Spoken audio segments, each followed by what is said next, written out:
बाकी सब तो ठीक है, लेकिन दीदी इस अंग्रेजी के विषय में हमारे इसी दिसंबर से पढ़ करके भला हम 95% स्कोर कैसे करेंगे। अरे तो चिंता किस बात की, आपकी दीदी है ना आपके साथ। चलिए बताते हैं आज के इस वीडियो में। वो कहते हैं ना कि आज नहीं तो और कभी, आज नहीं तो और कभी लोग करेंगे गौर, कभी आएगा तुम्हारा भी दौर कभी। Hello my dear lovely students, welcome back to my channel smart student with Shraddha में मैं आप सभी का भरपूर स्वागत करती हूँ।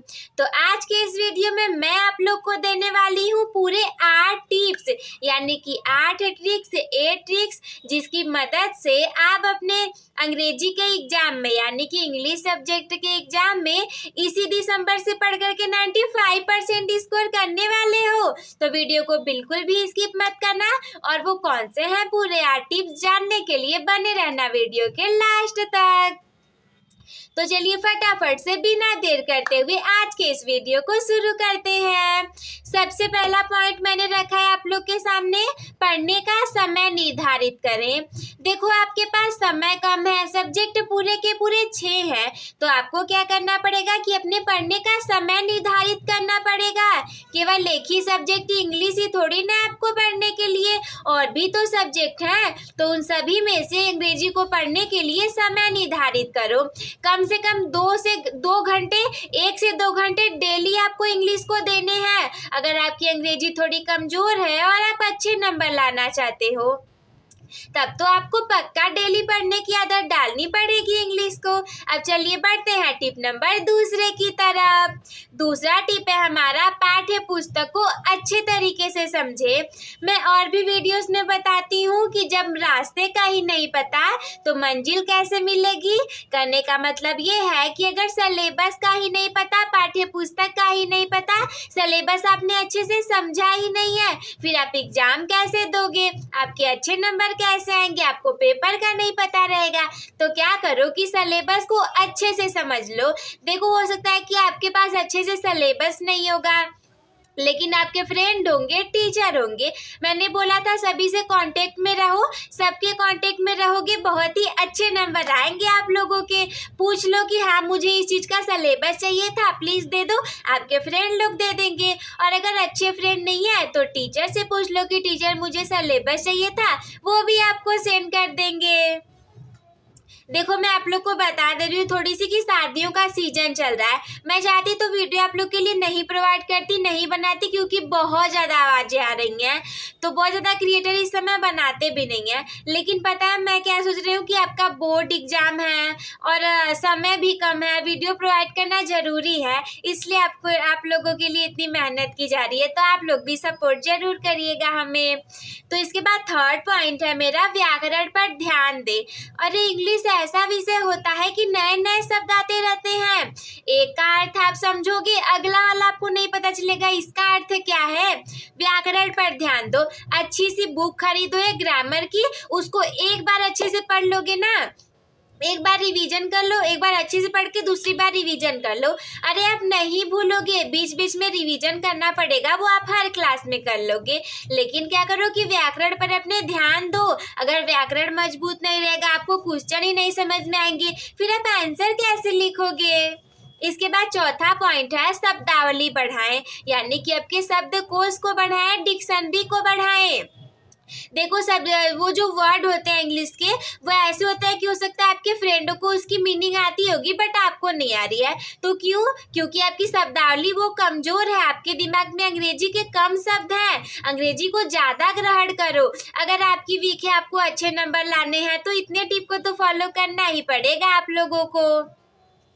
इसके बाद पांचवा पॉइंट है, अभ्यास करें। मैंने पहले ही बताया था, करत करत अभ्यास के जड़मति होत सुजान, रसरी आवत जात ते सिल पर परत निशान। यानी कि अभ्यास करते करते जैसे कि कुएं में उस रस्सी के आने जाने से निशान बन जाता है, वैसे ही बार बार पढ़ने से, चैप्टर को रिवीजन करने से, प्रश्न आंसर को, क्वेश्चन आंसर को लिखने से आपके भी दिमाग में उसका छाप पड़ जाएगा और आपके बहुत अच्छे नंबर आ जाएंगे उससे।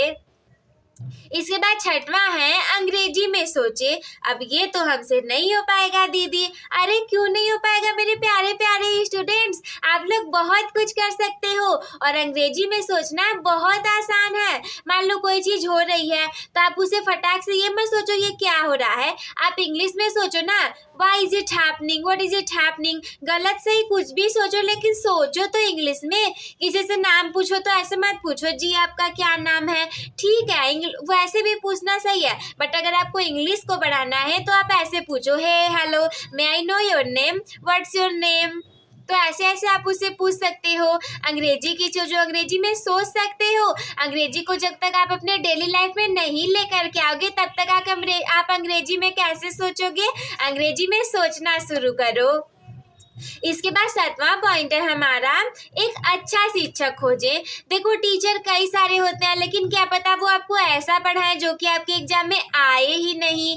तो क्या करो कि आप एक ऐसे टीचर को सर्च करो ना जिसकी पढ़ाई हुई चीजें एग्जाम में आती हो, वो अच्छे से पढ़ाता हो, उसका एक बार पढ़ाया हुआ आपके समझ में आ जाता हो, सिलेबस भी वो समय से खत्म करवा दे। देखो इतना ज्यादा समय नहीं बचा कि अभी आप टीचर को फाइंड आउट करोगे। क्या करो कि अपने दोस्तों से पूछ लो ना कि ये वाले टीचर कैसे हैं, ये वाली मैम कैसी हैं।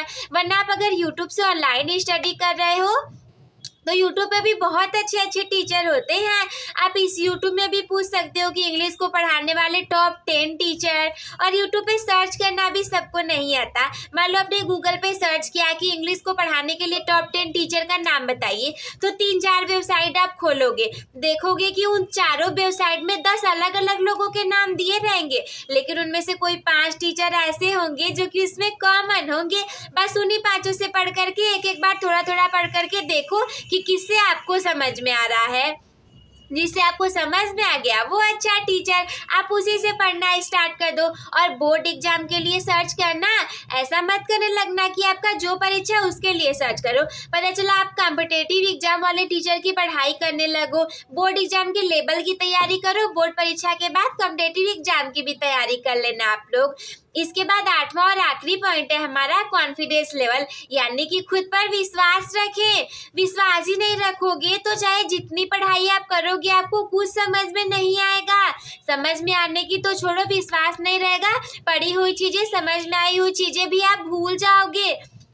आप सब कुछ याद करके जाओगे, बट जब एग्जाम में बैठोगे पेपर को देखोगे तो आपको कुछ नहीं समझ में आएगा, आप कुछ लिख ही नहीं पाओगे। आप सोचोगे अरे यार ये मेरे साथ क्या हो गया, आप घबराने लगोगे, ये तो मैंने पढ़ा था, ये मैंने पढ़ा था, बट मुझे आ नहीं रहा, इसका क्या आंसर होगा। तो ट्राई ये करो कि खुद पर विश्वास रखो।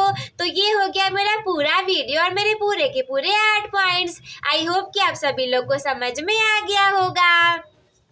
तो अपने टॉपर बनने की जर्नी एक टॉपर के साथ शुरू करने के लिए चैनल को सब्सक्राइब करना ना भूलें।